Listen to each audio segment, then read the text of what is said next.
Hey guys. It would appear that this is working. Awesome. All right. Hey, it's Bill, Calderwood Percussion. So as I mentioned, I wanted to just talk a little bit about some of the work I'm doing on the William Diamond drums. Let me move this down a little bit so you can see okay, so I've talked a lot about, as you know, these drums for William Diamond have come in, and what I thought was just going to be like a refinish for paint, clear coat situation has turned into like some fairly extensive repairs. And if you followed on the Instagram and Facebook, you've seen me kind of bitching about the re-rings falling out of some of these. And I just want to talk about that. Why that happened, how that could have been prevented from happening, and how to fix it. So the first thing that I want to just be really clear about is I don't want to disparage any other instrument makers. I'm really never interested in doing that. I mean, I get frustrated sometimes when I'm working on an instrument like this, and I can see things where, like, if whoever made it had just like taken another like 15 minutes, you know, we wouldn't, that shouldn't have happened.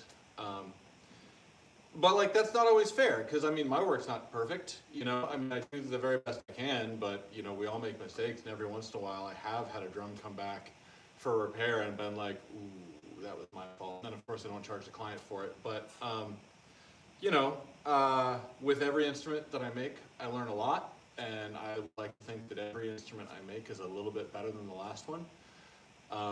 I'm proud of everything that's come out of the shop, but you know how it is. It's just like anything else. It's just like our playing. After we practice, we get better, you know? Anyway, I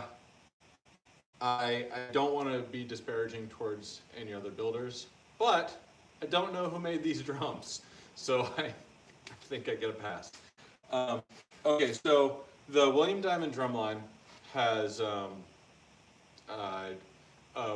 variety of drums, and it seems like it's mostly stuff that Carmen, who runs the core, I think he runs the core. I think it's mostly stuff that Carmen kind of put together with just kind of parts, which is cool. So, but it means that some things are kind of a mismatch of parts, and so it's not like really any of these drums like this is specifically a Cooperman or specifically a whatever. But that being said, most of the William Diamond shells, the snare shells, are Cooperman shells. And then there's a couple other kind of random things, but there have been 3 that I've found so far that are constructed like this. Now, I thought that maybe you see the Cooperman label in there. That's not from manufacture. That was from in July of 2001, and then again in March of 2004 when this drum went to Cooperman for repairs.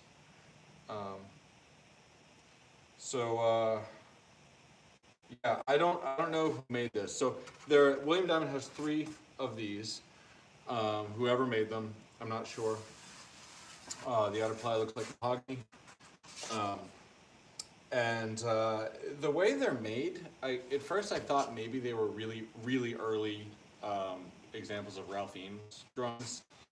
I don't think they are. I don't know who made these.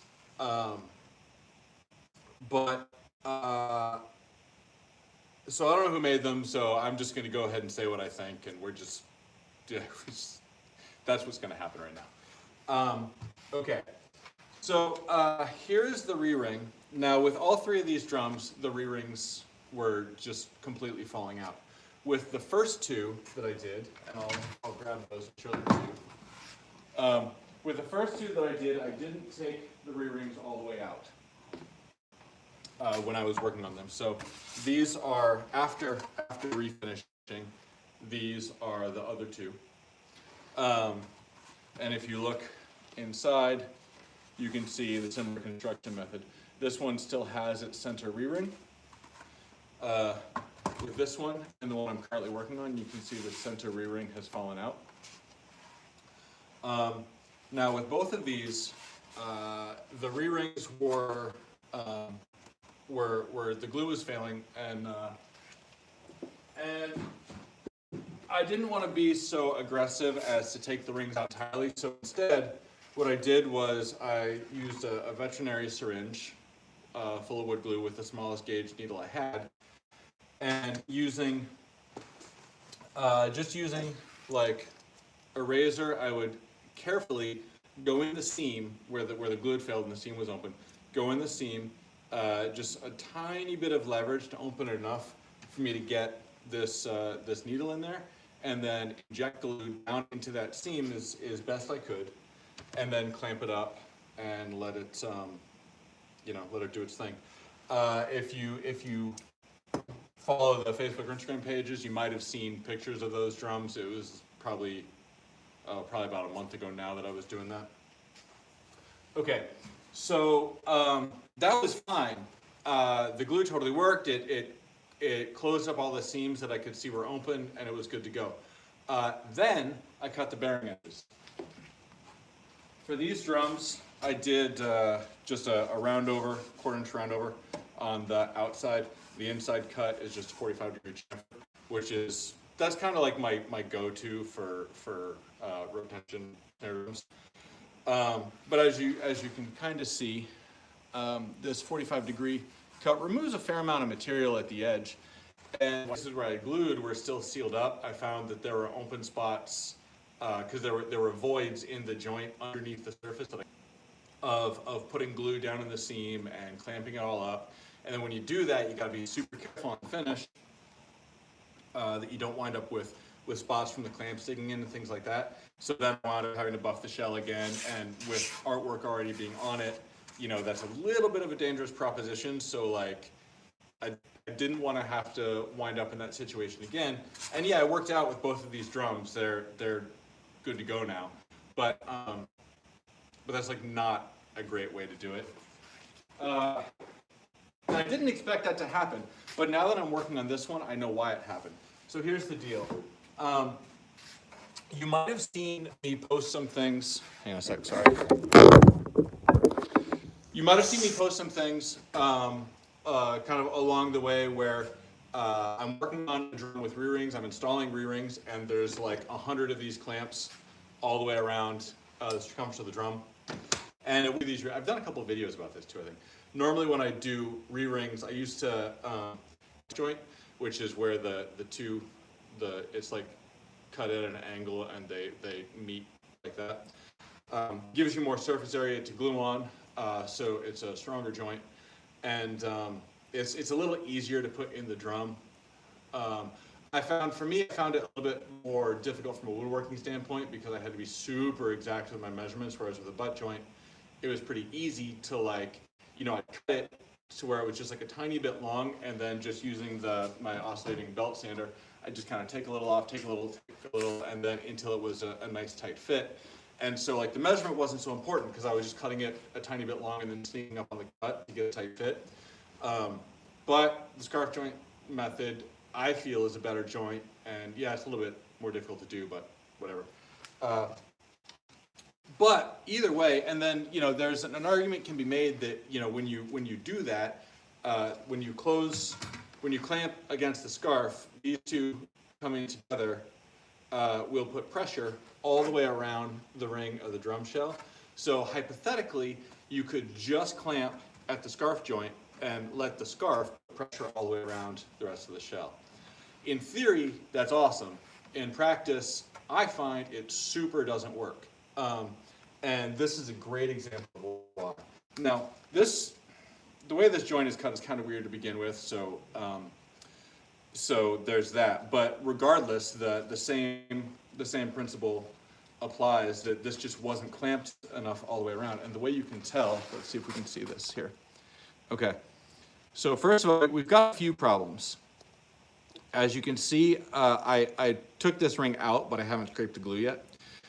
You can see right, where there is and isn't glue.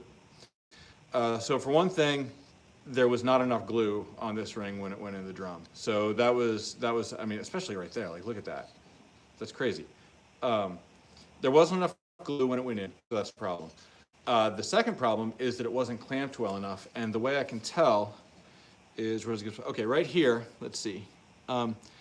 You can kind of see that, my phone doesn't really want to focus on it correctly, but I think you can still see right here, the glue is thick. It's like almost a millimeter thick, which means the glue was filling a void rather than going into the pores of the wood where the wood was pressed together. So yeah, those are the reasons why this glue joint failed. So if you're working on an old drum yourself and you take it apart and you see that like the seam is kind of open, or you know it'll look like cracks, then you got to really want to do this. But the way that I got it out, it was clear there was a lot of flex in the ring. So what I did was I took, where is my mallet? Well, you know what a mallet looks like. I just grabbed, this is just a maple dowel, like a 1/2-inch piece of dowel, and just, you know, put it on the edge of the ring and gave gentle taps going all the way around with a mallet on this dowel. And the glue joint, which was already mostly doing nothing, it just broke through the last few spots and the ring came out really cleanly. If I had started tapping on that and it was clear that the ring wasn't going to come out without a fight, I might have changed my plan. But as it was, you know, this was obviously the right thing to do. So now what I have to do is scrape off some of the old glue, and then I'm going to reinstall this the correct way, and then I feel very confident that it's not coming out again. I already did that on the other side of this drum. You can kind of see here where the drum, this edge is nice and clean because it's installed, the ring's in there very solidly, and I've already trued up the surface so it's nice and flat, ready for bearing edges. If you look on the inside, I wonder if we can see that. No? All right, well, looking in here, there are no drips of glue. It's very, very, very clean, and the joint is nice and solid. As far as glue drips go, honestly, as a practical matter, it doesn't make a difference. It's not hurting anything. But when I look on the inside of a drum, I see this. It makes my heart sad. So, yeah, cleaning up glue drips is definitely the way to go. Another thing with these rings so there were 3 of these drums that I worked on, which means a total of 6 re-rings. 3 of them had a nail going through the shell at the seam into the re-ring and kind of folded over on the inside. I don't know why he did that. I don't know why he did that on only some of them. So it was both sides of one drum and then one side of the other drum, and this one didn't have nails. That made me fairly nervous when I went to recut the bearing edges because nails and router bits don't really get along very well. But I was pretty sure that I got all the metal out of it, and in the end it worked out fine. But yeah, that was a tricky thing. So let's clean this up and get it back in the drum. Oh, there are 4 people watching this. That's pretty cool. I wasn't sure if anyone would care about this. But I'm doing the work anyway, and we're all stuck at home, right? So, well, I'm not at home, obviously, I'm at work. But even if there wasn't a crazy quarantine happening right now, 90% of the time I'm the only person in this building anyway, so I guess this is at least as safe as me being home. Okay, so now I gotta clean up this hoop. Again, you can see there's all this glue on there. A lot of it is glue that's just sitting on the surface, so it was filling a void rather than actually adhering the ring to the inside of the shell. In terms of getting rid of that, I am a huge advocate of card scrapers as opposed to sanding. You could also use heat, but this stuff is brittle enough. I don't think you need to really worry about that. So card scrapers are awesome. This is just a flat piece of steel. And it kind of performs the same function as sandpaper, except just way better, a much smoother finish. And all you really have to do to maintain these things is you just use a burnishing tool. And honestly, if you don't have one, like the edge of a hammer, or like anything steel. But the way scrapers work is it's just a flat piece of steel, but there's a very, very, very small burr kind of hooked out on the edge, and you just scrape that across a piece of wood, and you can get surprisingly fine shavings. With glue, you know, obviously that's not gonna, you're not gonna get fine shavings because this is just kind of breaking off. But yeah, as far as maintaining these go, it's super, super easy. I have this cool burnishing tool from Stuart McDonald, which is a luthier supply company that I really like their tools and finished materials and stuff. But the way it works is you take the edge of your scraper and put it against, where's the surface? Here we go. All right, put it down on a surface, and you take this part of your burnisher, or you know, just a regular burnishing tool, or like I said, even just the edge of anything steel, the edge of a pair of pliers, the edge of a hammer if it's smooth, and you just flatten down the edge a couple times. Just make sure that you get that so it feels nice and smooth. And then with this burnishing tool, it's got this little groove with the steel set at an angle. But even if I didn't have that cool tool, just take this or the edge of pliers or something and just kind of roll over the edge, and you wind up with a nice sharp scraper, and that's all there is to it. You have to sharpen them frequently, but it's really quick and easy to do, so I think it's great. So I'm just going to go around, and there you can see how effective that is, right? Just pulling that up. I'm just going to go around, and it's most important to get rid of anything that's at all loose. But I want to also get rid of as much of the old glue as possible, because I don't want to be gluing, like with the new seam, I don't want to be gluing glue to glue.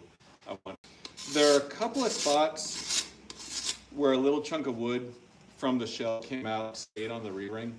I want to leave those because they're going to fit Tetra style back into the gap that was left in the shell. These came out pretty clean. There wasn't much of that, but there's a couple little spots. I'm going to be careful of that as I go. Also, for those of you woodworking types, Stuart McDonald makes, they call it their ultimate scrapers. These scrapers, and they have a couple different sizes too. These are awesome. They're much thicker than normal card scrapers, but whatever this alloy is, it stays sharp much longer than other scrapers. They've got some weight, and just the shape. It's nice in your hand. It's really easy to control, and it's just a really effective tool. It makes this job really easy. So yeah, I'm going around. Normally, if I was doing a how-to video, this is the spot where I would speed things up fairly dramatically. So this is super boring to watch, but hey, you're all quarantined, right? What else you got to do? Wow. I don't know if you can see there, but this stuff that's just sitting on the surface is just all breaking off really easily. So I mean, again, it's no wonder that this re-ring and all these re-rings were falling out.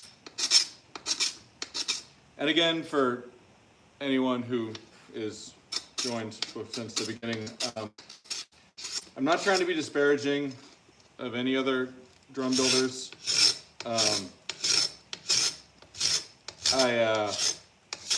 It's just, you know, we're talking about why this works, why things work, why things don't work, and that's all there is to it. What wood glue do I use? Hi, Sean. Hi, Rob. So I use Type Bond 3 most of the time. And I have one of these cool glue bots. Worth the money. Like, you can get these from like Rockler or Woodcraft or any other kind of, probably Amazon, any other woodworking place. These things are freaking awesome. But yeah, I use Type Bond 3 mostly. I've used other things too, but I don't know. Type Bond 3 is nice. I like the open time, which means the amount of time that the glue stays wet before it sets up and you can't move the parts anymore. Works for me really well. So yeah, Type Bond 3 is my thing. And yeah, Rob, scrapers from Stu Mac, definitely. Super, super worthwhile. I use these tools like seriously every day. And almost all my regular card scrapers are from Stu Mac too. Another thing I really like from them, especially if you're making drums, they have these little card scrapers in a bunch of different sizes. These are awesome for doing cleanup on bearing edges, and if you're doing roundovers on hoops, these contoured scrapers are really, really nice for working on those. This one's cool too because it's not actually a rectangle. This side is flat, but this side has a little bit of an arc to it, which again is really, really nice for cleaning up bearing edges or working on hoops. So let's see. After I'm done with this, which is just going to be another minute, I'm going to take this over to the sanding table because I want to get rid of the mess that's on the bottom of this thing too before it goes back in. Because once the re-ring is in the drum, cleaning up the edge of it on the inside is a super pain in the ass. So I want to do it before it goes into the drum. I just need to finish this.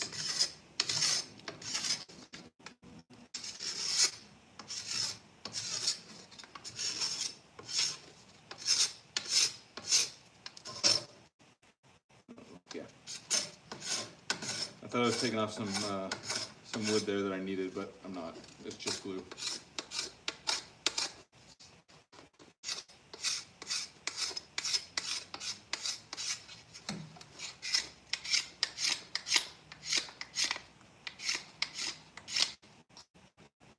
Okay, cool. So that's good to go. All right. Before we prep the inside of the shell, got to flatten the edge of this. So we are going to go over to the sanding table right now. Let's go. A little tour of the shop. All right, so this is my sanding table. There we go.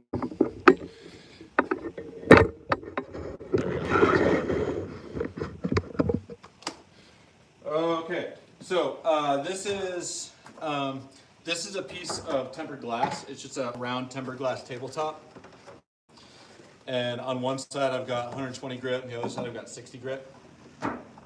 And they're 30-inch disc sander, adhesive back sanding discs. Oops. Which, if you're wondering where to get those, I got these from Granger. I'm sure other industrial supply places might carry them. But yeah, that's where I get these.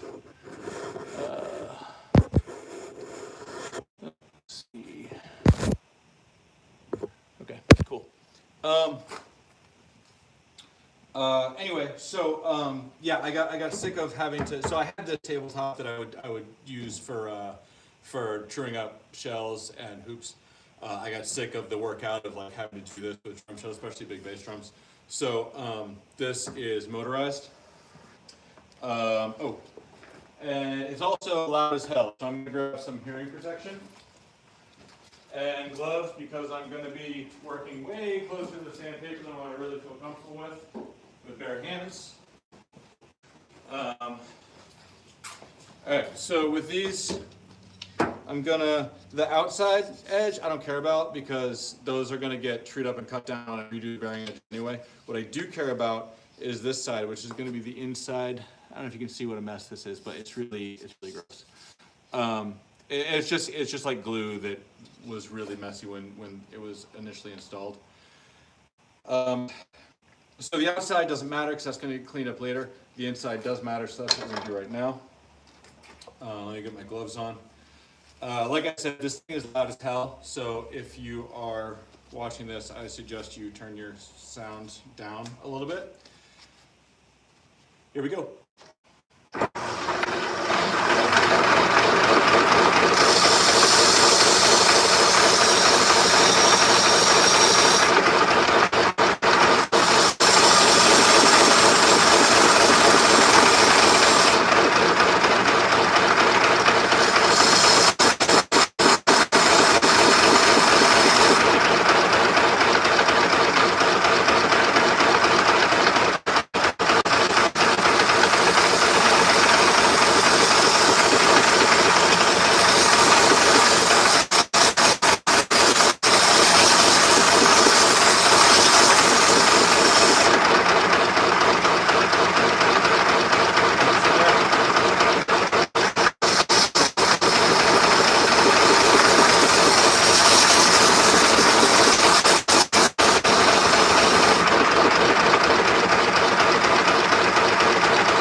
Let's go back over to where the clamps are.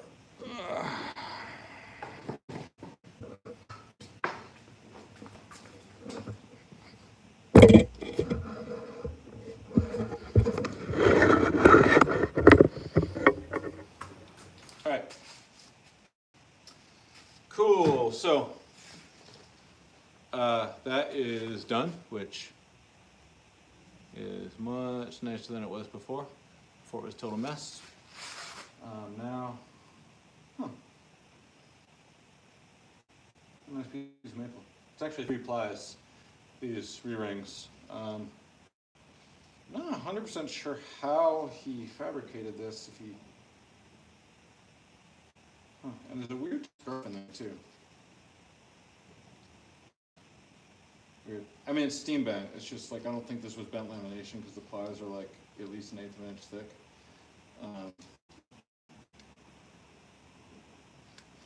Oh, maybe it's no.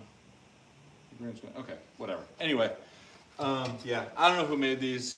It's interesting to look at the way other people do things. Oh, speaking of which, I am super excited. This is a 13-inch Slingerland Radio King from 1948, I think. This just came in for repairs, and I'm super excited to take this thing apart. To me, as far as drum sets go, like Radio Kings from that era are like the holy grail, and I've seen plenty of them, but I've never had an opportunity to like really like take one Stokes to take this thing apart and figure out why it is as awesome as it is. But that's neither here nor there. Okay, so I did that, and since I did it with 60 grit sandpaper, there are a lot of striations on the surface. So I'm just going to clean that up a little bit. Just 220 grit on a foam block. It's not like this is joinery, so I'm not too super worried about keeping this like dead flat and square. But this is just about having it look a little bit nicer. Not that anyone sees the inside of the drum hardly ever, but still, I think stuff like that matters,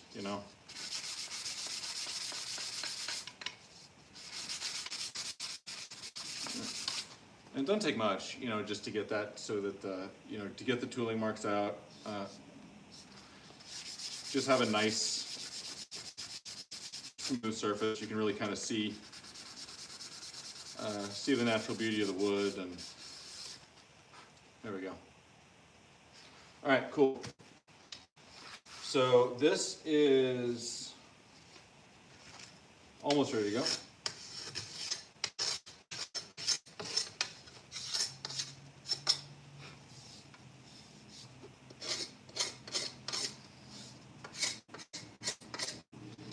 Make sure I get off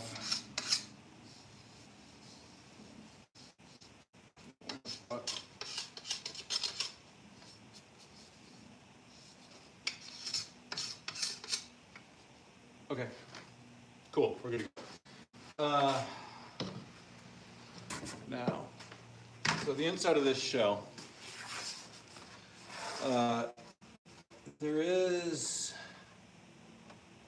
yeah, there's some cleanup to do here too. So the outside ply you can see is horizontal grain.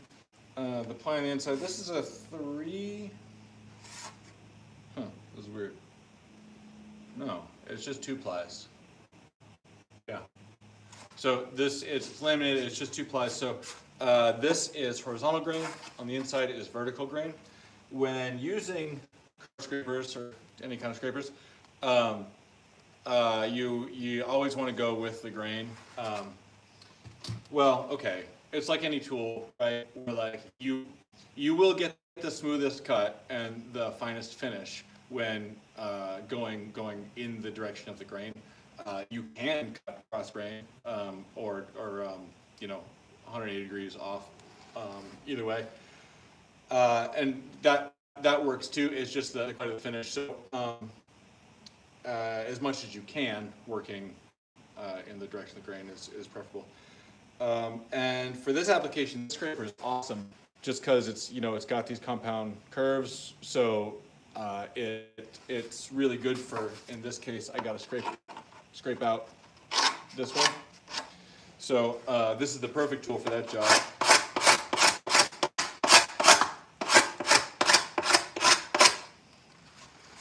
And that you can see what a mess it is in here, but the scraper does a really. So again, this is one of those times where if I was making an instructional video, I would speed this up so you wouldn't have to sit there while I do this repetitive task. That said, this glue is so ridiculously brittle that this will probably go pretty quickly. Let me move this. You can kind of see what's going on here.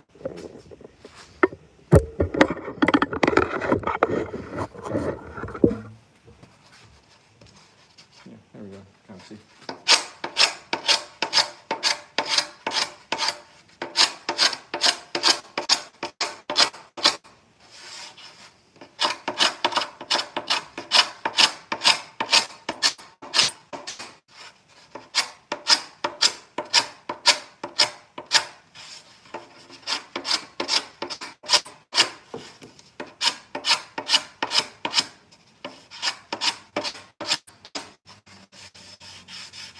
That's all clean.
Okay, that's pretty good.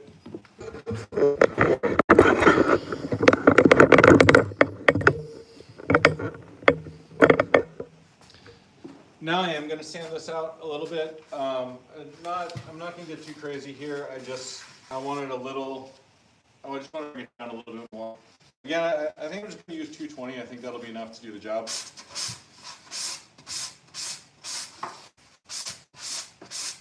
Man, these shells are crazy thin. They're just so flimsy. I mean, it's fine once the re-ring's in, but while with the re-ring out, it's a really floppy shell.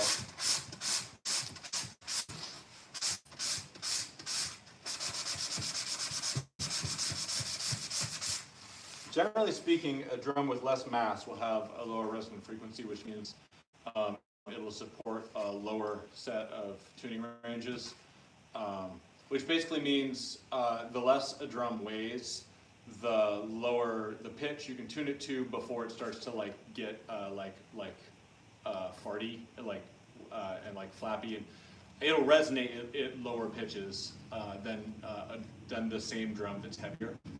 And hardware impacts that too. It's not just the shell. So a drum like this that has very little mass, it's very lightweight, you know, you can expect that it's probably gonna have a nice big beefy sort of sound. That might mean that if you try to tune it really high, it'll choke out. But with snare drums, we usually muffle them so much anyway that like got a little bit of leeway there.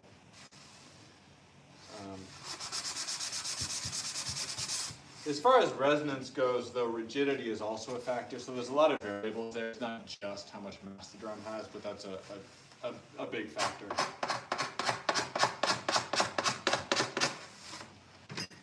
Almost done. We're ready to glue this back in just a second. All right. Let's grab a tack cloth so we can wipe this out.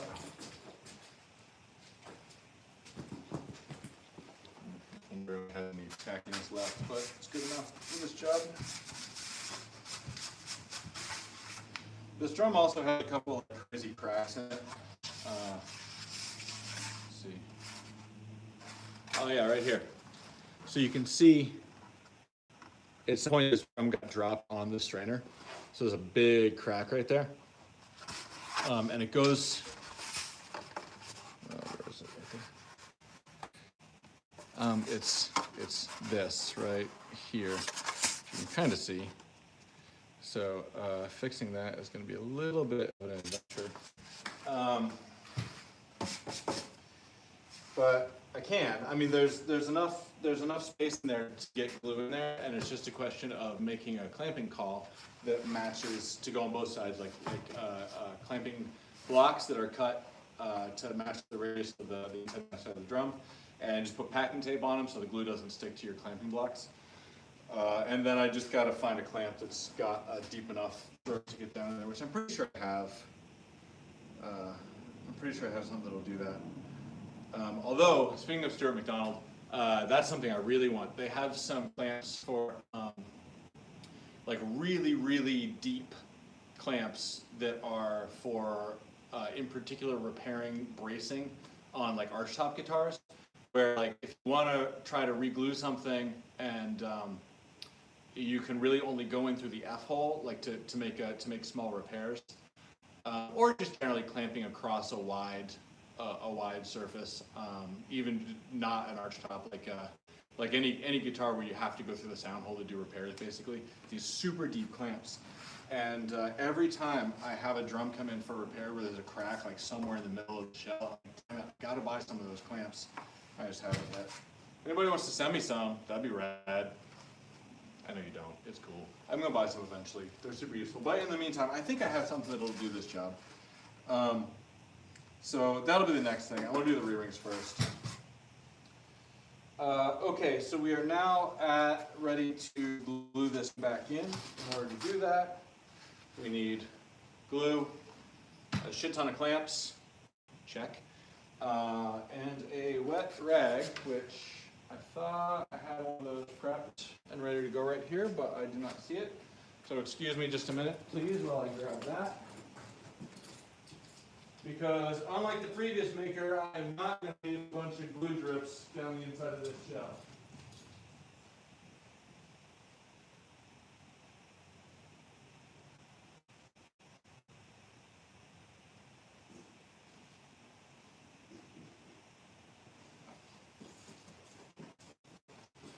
All right. So we are ready to go. My glue bot is almost out, so I need to refill it. And again, like I said, Type 1-3. That's kind of my go-to. Okay. So the first thing I want to do is dry fit this to make sure I know exactly where I want it in the shell. I'm going to move the camera here a little bit lower.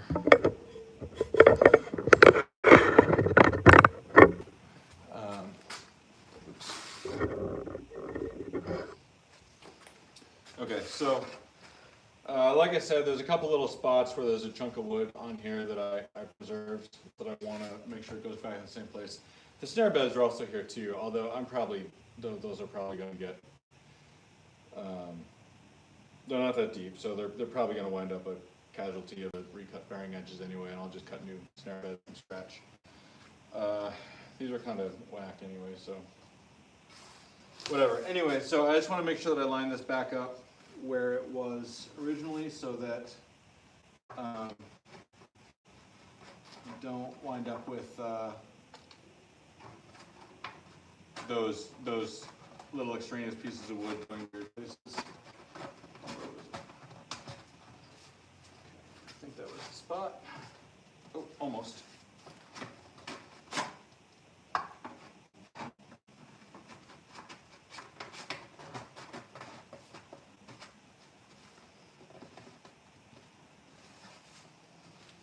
Okay, cool. Okay, so this is dry fit, and let's see. Yeah, you can see well enough here on the video. So as we look around the edge here, you can see the gap is inconsistent all the way around. You can see that the shell itself, well, you can kind of see that the shell itself is like super out round, which honestly doesn't matter nearly as much as people think it does, just to be clear. Like, a shell that's out of round matters in terms of that might make it difficult to tune. Like, that's all that really means. Over time, depending on why it's out of round, like you can wind up with structural integrity issues, and that's kind of a separate thing. But just like, if you just go to play a drum that is like pretty egg-shaped, there's nothing about that that means it's gonna suck. Like, it means that there is a high likelihood that it will be more difficult to tune. But if you have a drum that's super out of round, but it tunes easily enough for you and it sounds good, then like, don't fix it. Like, that's fine. That, you know.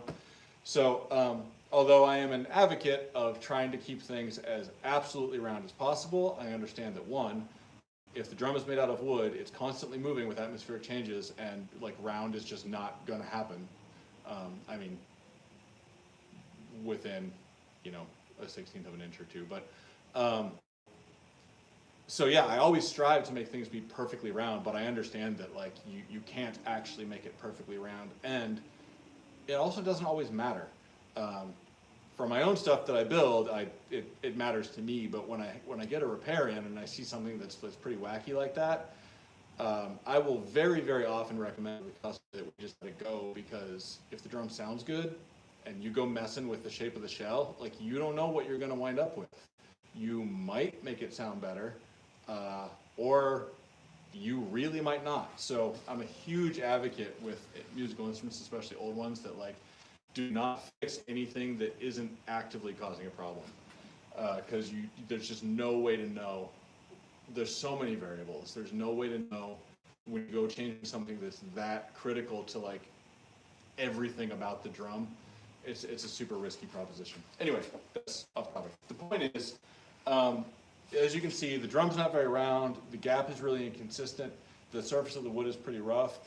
Even if this scarf was cut really perfectly and oriented correctly, there's no way I could just clamp the scarf and expect that to be enough clamping pressure to get a good joint all the way around. Like, it's not going to happen. So you got to clamp all the way around. Okay, so we're ready to go. Sometimes I will, actually let me just mark where this is first. Sometimes I'll put a little like painter's tape around the edge, just to kind of protect from glue squeeze out, so that there's less cleanup to do after the fact. Sometimes I don't bother. This is a case where it's not really going to matter. I mean, this drum's getting refinished anyway. Okay, so I have a little pencil mark where I want my seam to go. So I'm going to put the glue on the ring, put the ring in the shell, and clamp it up. Here we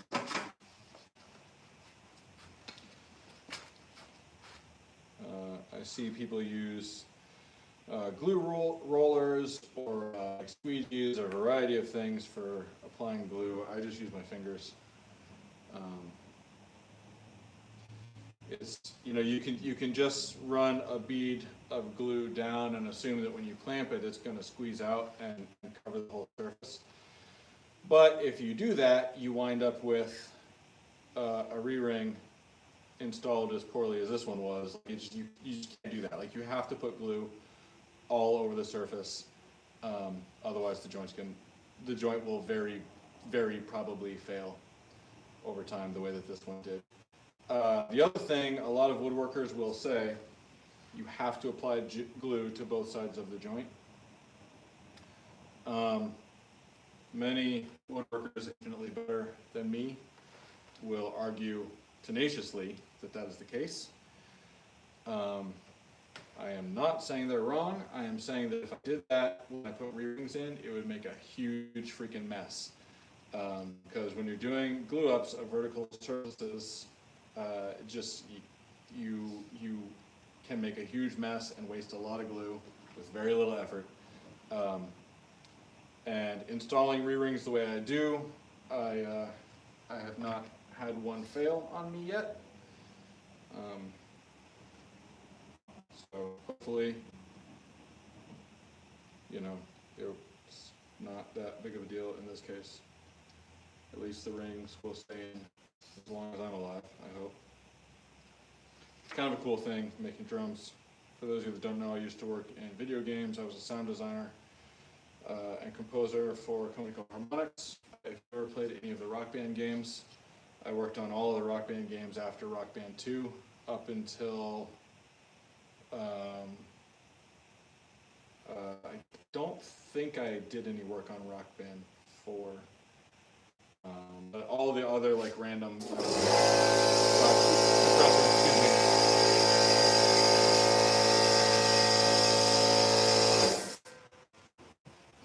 anyway, all the other games like Rock Band Beatles and Lego Rock Band and Green Day and Pearl Jam and we never released Pearl Jam.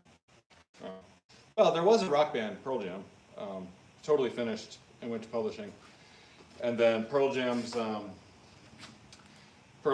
management saw how poorly the Green Day Rock Band performed, which we knew it would because we had just done Beatles, and then they're like, let's do Green Day, and we're like, let's fucking not. But, you know, money's money, right? So anyway, when the Green Day Rock Band game performed so poorly at market, Pearl Jam's management pulled out. They didn't publish it, even though it was completely finished. It was a cool game too. I'm sure I'm not supposed to talk about that, but my NDA with Harmonix has long since worn out, so fuck it. Either way, yeah. So I used to work in video games, and that was fun and it was cool. But like, you know, the thing that you make when you're making video games is like very transient. You know, it's like those games. Like, when was the last time you played Rock Band 2? Do you still have like a game console that will run it? Like, the stuff we made was so transient, and now making drums for a living, I feel really good about the work I do. Building things that will live longer than me, you know, go from one musician to another, you know, something gets sold, somebody else plays it. I don't know, that stuff matters to me, which I realize is kind of cheesy, but whatever. Alright, so I got glue on this ring. I got the ring and the drum. So usually the thing I'll do first, normally the first thing I do is put a clamp directly across the drum from the seam. Because of the way, because I'm reinstalling these rings and because of the way it's cut, I'm actually going to put my first clamp right at the seam and just go from there. I will often use these spring clamps just for kind of a temporary kind of a temporary thing as I get going, just to kind of get set where I want the ring to be, and just kind of hold it while I start putting on clamps to provide more clamping force. So now that I have this in the right spot, I'm gonna start with, these are Bessie F clamps, which are my clamp of choice, in case you can't tell from my ridiculous wall of clamps. Okay, now that that's stable, do this. I'm gonna go right up to the seam with this one.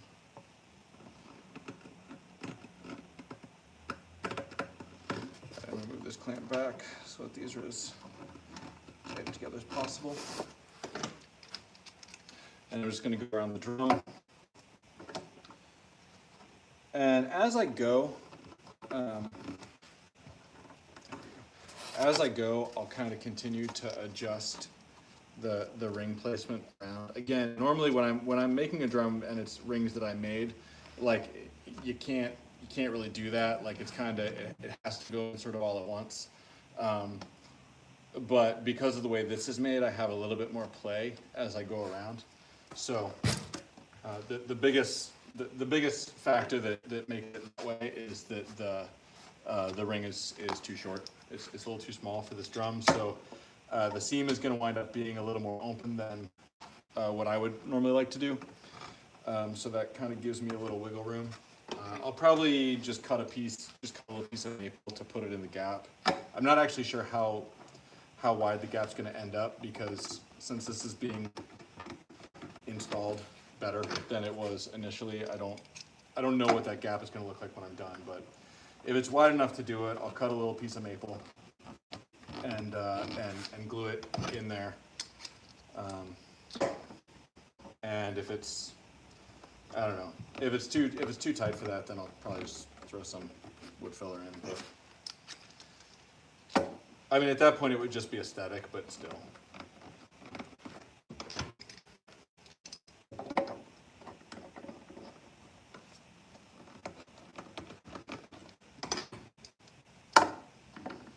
It's really dry in the shop today, and I'm kind of concerned that by the time I get all the way around here, some of this glue will have started to set up. So I might need to apply a little bit more kind of when I'm halfway around, but we'll see what happens when we get there.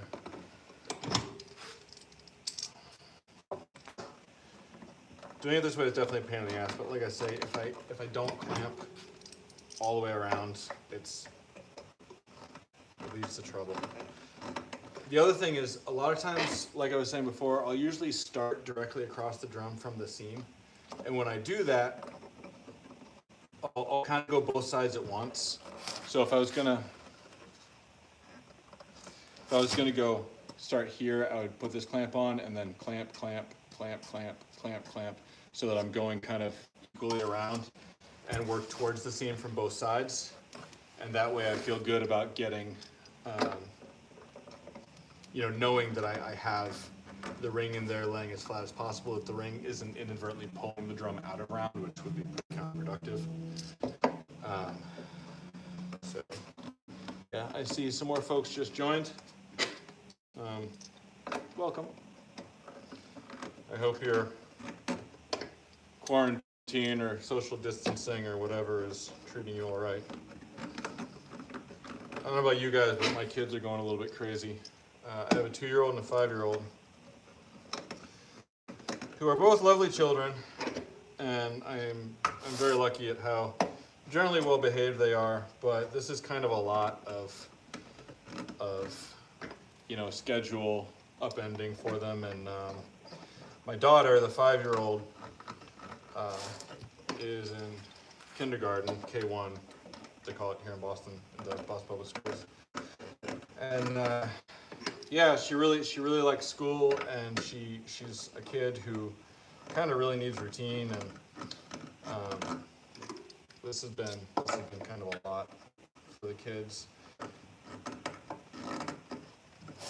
So I don't know if you guys have kids or not, or how crazy they are being cooped up at home all the time, but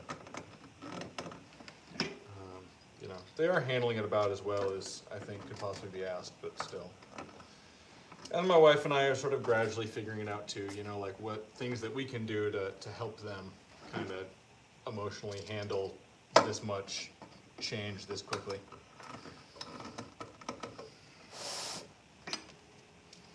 Also, I don't know how many of you guys are teachers. Oh, hey, Jim. Thanks. But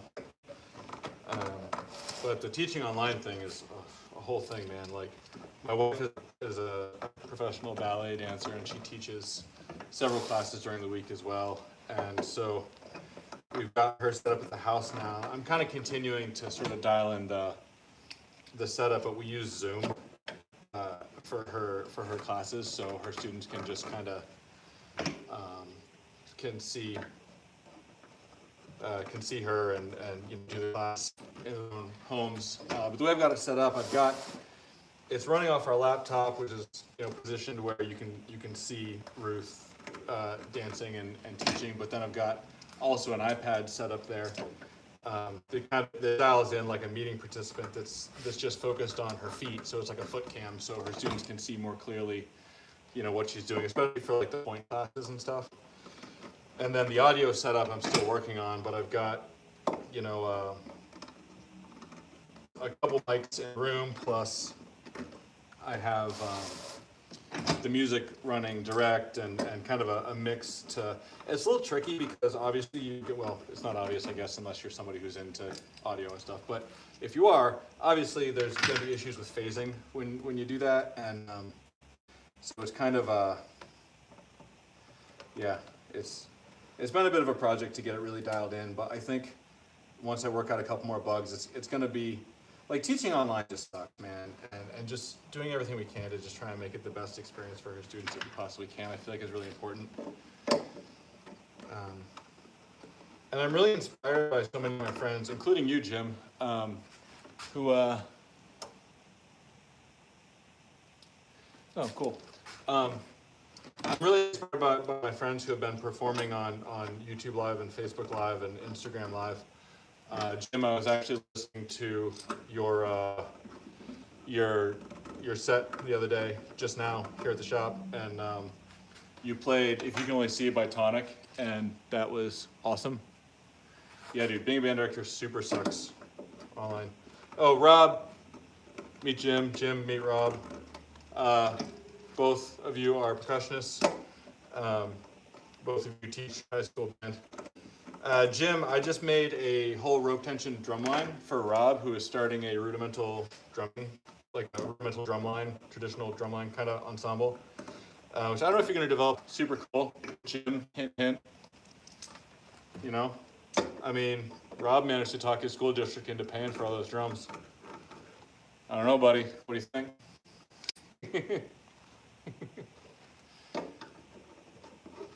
I shouldn't give you shit. You've bought a lot of drums from me, so. But I'm giving you shit anyway, because I'm just here clamping clamps and everything else to talk about.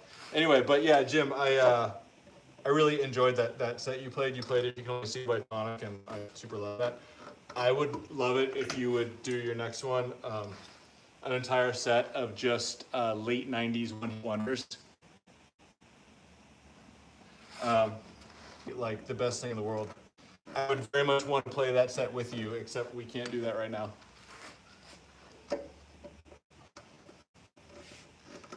But that would be dope. All right, so turns out, can you see it? Right here. You can kind of see this gap is hella wide, so I am probably going to put some wood in there. I'm not going to do it now, though. I'm going to wait till this is all dry and then I'll fit the wood. But what it means is I got to make sure that gap is super clean so I don't have to fight against a bunch of glue in there. And Jim,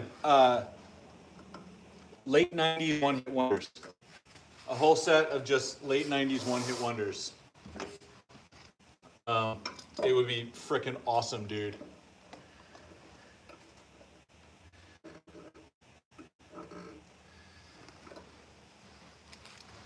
Okay, so I got all the clamps on here.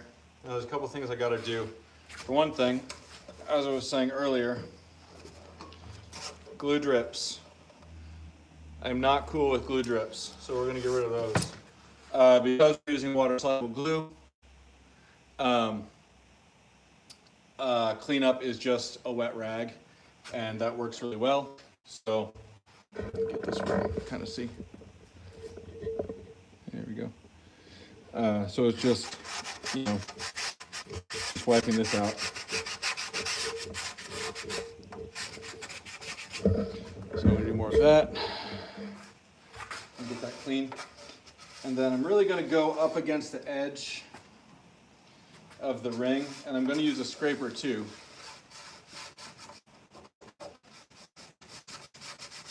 Which the phone holder I'm using to do this isn't really going to allow me to position this in a way that you can see it.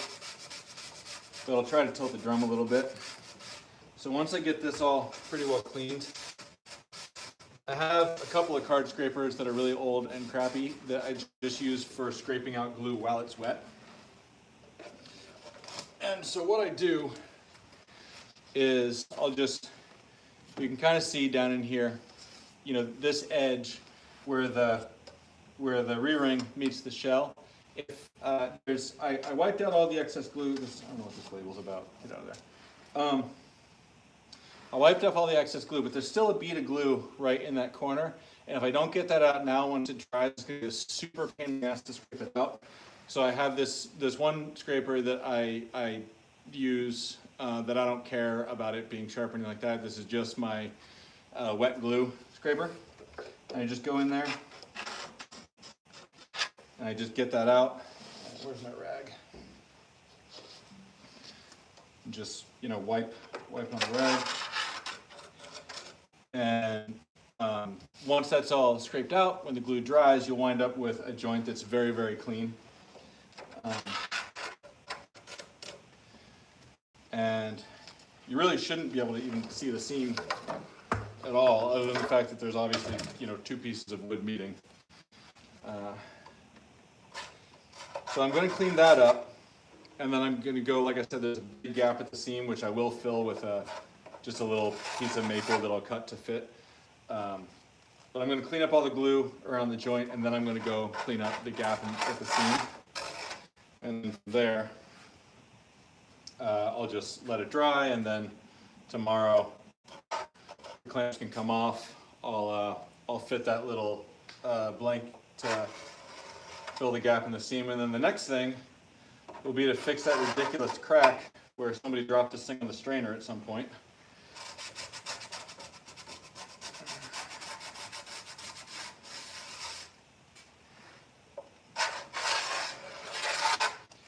And once I get all those structural repairs done, then I don't even know what this finish is. I think it's just like a wipe-on polyurethane or something, but there's also like some dye or stain or something. I have no idea what's going on. I have a feeling this drum's been refinished a couple times, but probably not professionally, which is fine. I mean, it's your drum. You should work on it however you want. There's nothing wrong with that. But it means I have no idea what material that is. I mean, it looks like a satin, like a wipe-on poly, but I don't actually know. Normally, when I'm taking an old finish off, I'll start and a kind of medium hard scraper. I don't like to use chemical strippers because I don't know, it just never really works for me very well. Like, I don't understand why. I'm not saying they don't work. I'm just saying that for some reason I've never get good results, and I don't know. So I don't really use those. I generally start with heat. Because anytime I'm refinishing something, it's important to me to remove as little material as possible. I want to just remove the finish and not remove any wood if I can possibly manage it. So yeah, heat and a medium hard scraper is, in my opinion, the way to go, at least to start. With several of the other William Diamond drums, the finish that's been applied has been like so thin that like just relatively light sanding with an orbital sander and like maybe 320 grit was enough to just take it right off without me worrying too much about getting into the wood. So I don't know, we'll see what happens, but all right, let's see. Oh, cool, man, catch you later. All right, so kind of see in there, that's where we're at. All right, so I'm gonna leave this. I'm gonna leave this to dry, and as you can see, it's kind of a lot of clamps, but that's what it needs. And but I can say with pretty much complete confidence that you know, once this dries and is all set, this ring is gonna outlive all of us, as long as the drum isn't abused. So yeah, gonna let this go. I'm gonna fill the seam. Then I have to fix this crack where it was dropped, and then strip it. What I've been doing for the finish is about 4 coats of varnish. I use a marine varnish. My favorite right now is from Jamestown Distributors. It's Total Boat, and Lust is the specific product. It's very high gloss marine varnish. It does have an amber color to it, but kind of all varnishes do. Nitrocellulose lacquer is much more clear, and I would prefer that. It doesn't hold up outdoors the way the marine varnish does. So I do about 4 coats, and then Tom Merriam is doing the artwork on these. He's the guy that runs the Calderwood Rangers in York, Maine. So I do about 4 coats of varnish. Then I send these to Tom. He does the paint. I do 1 more coat, and as long as I'm really careful about applying those first 4 coats, after I spray that last top coat over the artwork, I don't have to wet sand, I don't have to buff, I don't have to do anything. As long as the surface prep was good and the first 4 coats went down really smooth and I took care of those, then I can get away with just spraying it and letting it go. Which, when you're dealing with hand-painted artwork, is kind of important, because like this paint has a lot of texture to it. And if I had to go and be wet sanding over this, that would be like super dangerous in terms of accidentally going through the artwork. The other thing is, like I said, varnish as opposed to lacquer has an amber color to it, which means like all the light, the clouds and uniform and stuff, gets a little bit of kind of like a sepia tone vibe to it, which looks cool with 1 coat, but with like 3 coats starts to look kind of like crap. So so yeah, the goal is, once it comes back with art, to put as little finish on as I can, like just enough to protect it, and that's it. And then I don't want to have to sand it or buff it or do anything that might, you know, cause damage to the artwork, because the whole point of that last coat is to protect and preserve this. And you know, although the varnish does add a little bit of amber color to it, it has a lot of UV protection. This varnish is extremely UV resistant. The reason I use Total Boat specifically is the curing time. Although I cannot say with 100% certainty that Total Boat and Epiphanes, I don't know how to pronounce it. I cannot say with 100% certainty that those 2 are not the same product, but I believe that they are not. Having used both a lot, I find that the final look of both is about the same. They both have a very beautiful, very, very high luster gloss finish. But the Total Boat seems to cure faster. And given the number of coats that you need versus the fact that, like, with Total Boat, I can let it cure for a day, scuff sand and spray, so I can get a drum go from bare wood to fully varnished in like, you know, about a week. Whereas with Epiphane, sometimes I would have to wait like 3 days in between coats. Once it's fully varnished, you have to let it sit for at least a week before you do anything to it, before you wet sand and buff or anything, because the actual curing time of this stuff is like very long. And the harder the surface is, the better your finish is going to be after wet sanding and buffing. So yeah, so after all the finish is on, I'll let it sit for like a week, sometimes 2 weeks. It depends on just how it feels. I kind of just put my fingernail in at the edge and just see what it feels like. And again, the harder the finish is, the better the end result's going to be. So anyway, that's kind of what's going on with these. A lot of the other shells, the Cooperman shells and stuff, the re-rings were fine. Like I didn't have to do hardly any repairs on most of those. There's a crack here and there. A few of the drums had extra holes where like the strainer had been switched out, so like there were some extra holes where you know cut plugs and try to match as much as you can. The hoops need a lot of work, but for the most part, most of the shells are okay. Some of the shells were really not okay, and this was one of those. But yeah, I think this is going to turn out great. That ring went in super smoothly, so I feel like these are going to be. It was a mess before, but I think it's going to be a pretty kick-ass drum when it's all said and done. So anyway, I'm going to move on to something else. Thank you for keeping me company while I was doing this project.